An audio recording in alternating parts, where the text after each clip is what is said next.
Yes, ni tariki 7 z'ukwezi kwa 9 umwaka w'ibihumbi 2025 humvikanye inkuru yuko uwari Late Gen Innocent Kabandana yamaze kwitaba Imana, mbese yamaze kuba nawe yakitaba Imana hano mu gihugu cy'u Rwanda. Rero ni kimwe mu mvugo ziri kuvugwa hano mu gihugu cy'u Rwanda, bakomeza kugenda bibaza nimba igihugu cy'u Rwanda gifite umugisha muri iyi minsi. Bamwe mu banyarwanda baturiye hano igihugu cy'u Rwanda bamaze kugenda bibaza byinshi, bakomeza kugenda batekereza byinshi. Ubwo ni hahandi usanga abaturage barafashwe n'agahinda, mbese bakomeza kugenda bibaza byinshi ku gihugu.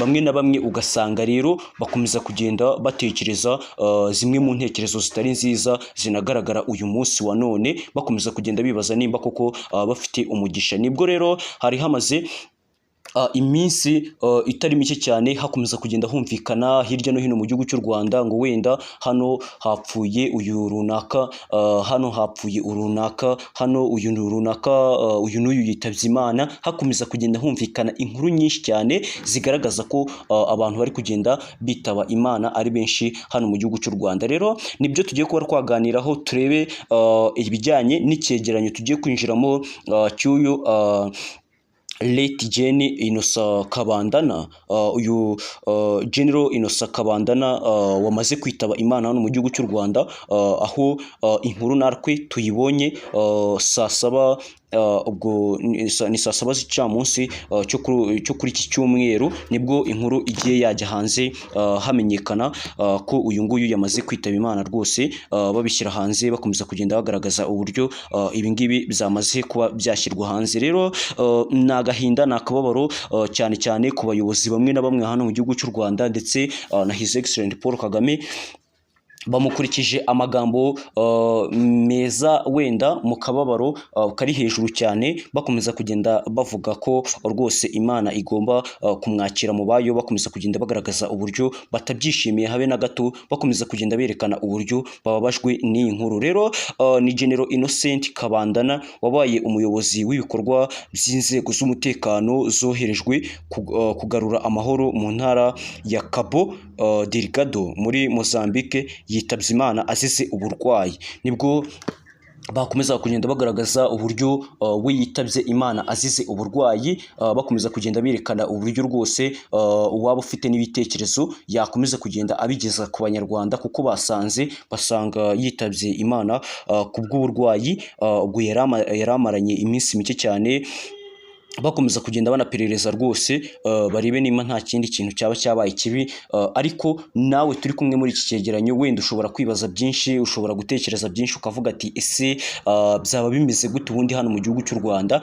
Ari nabyo nkubwira ati nimba hari igitekerezo ufite ukaba uri kumva icyegeranyo cyacu ariko ukumva hari icyo ushaka kutubwira, ukumva hari icyo ushaka kutubaza, shyira hasi aho muri komenti, turaza guhurirayo tubiganireho. Nimba hari ikibazo watubajije tugusubize, kandi niba utaranakanda subscribe ukande subscribe, kubera ko dushaka kubaka umuryango mugari wa Road Entertainment kuri ya YouTube channel yanyu musanzwe mukunda muri benshi cyane. Rwose dushaka kubakaho umuryango mugari, ariko nkomeze no kugenda nshimira abantu bamaze gukanda subscribe, kubera ko ni byiza cyane. Rero amakuru y'urupfu rwa General Innocent Kabandana yamenyekanye kuri iki cyumweru tariki 7 Nzeri umwaka wa 2025, aho amakuru igihe yamenye nuko General Kabandana yari amaze iminsi yivuriza mu bitaro bya gisirikare bya Kanombe, ari naho yapfiriye, ari naho bamaze gutangaza ko ariho yaburiye umwuka, n'ubundi nk'uko byakomeje kugenda bigaragazwa,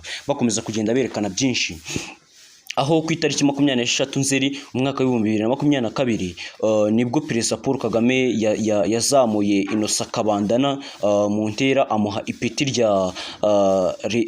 rya Liti General nyuma yo gusohoza inshingano ze muri Mozambique. Nyuma yo kuva muri Mozambique, inshingano ze yamaze kuzisohoza, akomeza kugenda agaragaza uburyo rwose yahawe iri peti mu buryo bwiza, yahawe iri peti mu buryo twafata nkaho ari uburyo bwari bushimishije rwose. Bakomeza kugenda bagaragaza uburyo yari intwari, mbese yagiye anasohoza ubutumwa bwinshi cyane mu bwo yagiye asabwa, ndetse no mu byo yagiye akomeza kugenda agaragariza igihugu hano mu gihugu cy'u Rwanda. Rero General Kabandana Innocent yinjiye mu ngabo z'u Rwanda mu 1990 aza kuba umwe mu bagize uruhare mu kubohora u Rwanda no guhagarika jenoside yakorewe abatutsi mu 1994 ubwo abanyarwanda bari mu bihe bibi, mu bihe bitari byiza. Ubwo ni mu 1994 ni umwaka waberewemo jenoside yakorewe abatutsi hano mu gihugu cy'u Rwanda.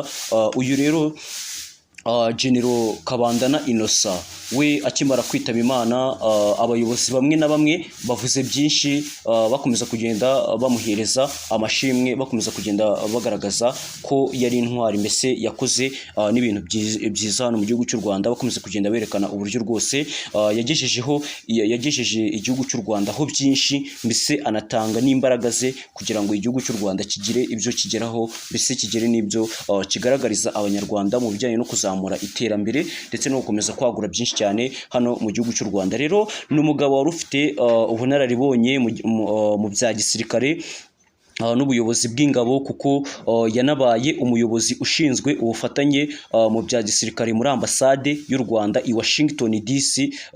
Nibwo yabaye umwe muri abayobozi bari bashinzwe ubufatanye mu bya gisirikare n'ubundi muri ambasade y'u Rwanda i Washington.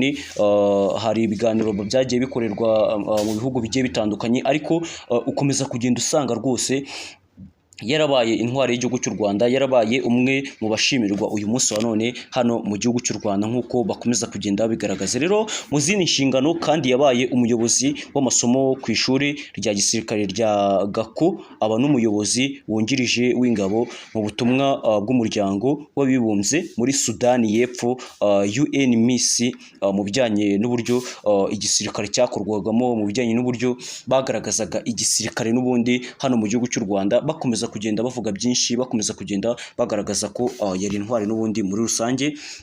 Ni byinshi cyane rero uyu nguyu General Kabandana Innocent witabye Imana uyu munsi, bakomeje kugenda bagaragaza ko rwose yagize inshingano nyinshi, mbese agira n'ibikorwa byinshi yakomeje kugenda akora abigeza no ku banyarwanda. Uyu munsi wa none bakaba bamufata nk'umwe mu bagize uruhare mu kubohora ndetse no mu kuzamura igihugu cy'u Rwanda. Tubona uyu munsi wa none bakomeza kugenda bamwunamira ari benshi cyane cyane n'abayobozi bakorana bya hafi, n'abayobozi bagiranye inshingano nyinshi cyane hano mu gihugu cy'u Rwanda. Rwose ubona ko ari byiza, ari byinshi cyane bateguye mu bijyanye n'ibyo bakomeje kugenda bagaragaza ku mbuga nkoranyambaga, bakomeza kugenda berekana byiza cyane kuri uyu General Innocent Kabandana n'ubundi, bakomeza kugenda bagaragaza uburyo yari umuyobozi, yabaye umuyobozi w'ishuri rya gisirikare, akomeza kugenda ashyiraho, akomeza kugenda atanga imbaraga, atanga umusada mu bijyanye n'izi gahunda z'uburyo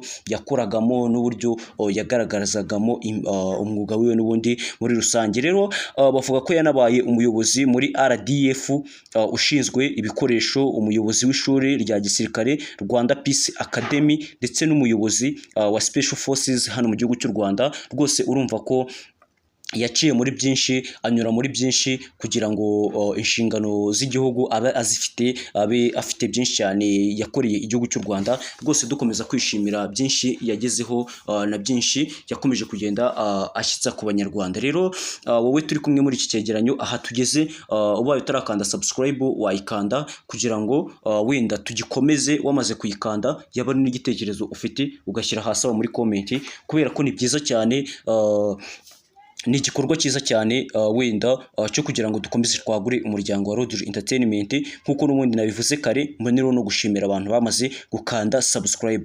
Rero mu mwaka Lt General Innocent Kabandana yamaze ayoboye ingabo muri Mozambique, hakozwe byinshi mu kwirukana ibyihebe mu ntara ya Cabo Delgado. Urumva ko rwose yakoze byinshi, mbese anatanga umusada mwinshi ku gihugu, mbese ubona ko rwose yagiye agira uruhare mu bintu byinshi cyane, yagiye agaragaza ubutwari hano mu gihugu cy'u Rwanda mu bijyanye n'ibyo uyu munsi wa none n'ubundi akigaragaza, akomeza kugenda agaragaza, bakomeza kugenda berekana ko rwose yabaye intwari y'igihugu, yakoze byinshi cyane mu bijyanye na gahunda z'uyu munsi tubona, n'ibikorwa by'uyu munsi tubona n'ubundi bakomeza kugenda bagaragaza. Rero wowe turi kumwe muri iki cyegeranyo cyacu, wowe twabanye muri iki cyegeranyo cyacu kuva gitangiye kugeza muri aka kanya, reka nkubwire ube wakanda subscribe kubera ko uyu ni umusozo w'icyegeranyo twari twabateguriye, nkomeza kugenda nkwifuriza ibihe byiza kandi aho uherereye hose hano mu gihugu cy'u Rwanda. Dore ni byiza ko wenda nkubwira amagambo meza kubera ko dukomeje kubakana umuryango mugari wa Rodri Entertainment hano mu gihugu cy'u Rwanda. Cyane mbonereho no gushima nanashimira rwose abantu bamaze gukanda subscribe, nawe uyikanze wumve ko rwose ayo mashimwe uyafite ndetse wanashimiwe natwe, cyane cyane turinda YouTube channel yacu ibihuha ndetse n'amakuru atagezweho, ahubwo dukomeza gushyira hejuru ibigezweho hano mu gihugu cy'u Rwanda ndetse n'amakuru ari update. Murakoze rero, mukomeze mugire ibihe byiza. Ciao ciao.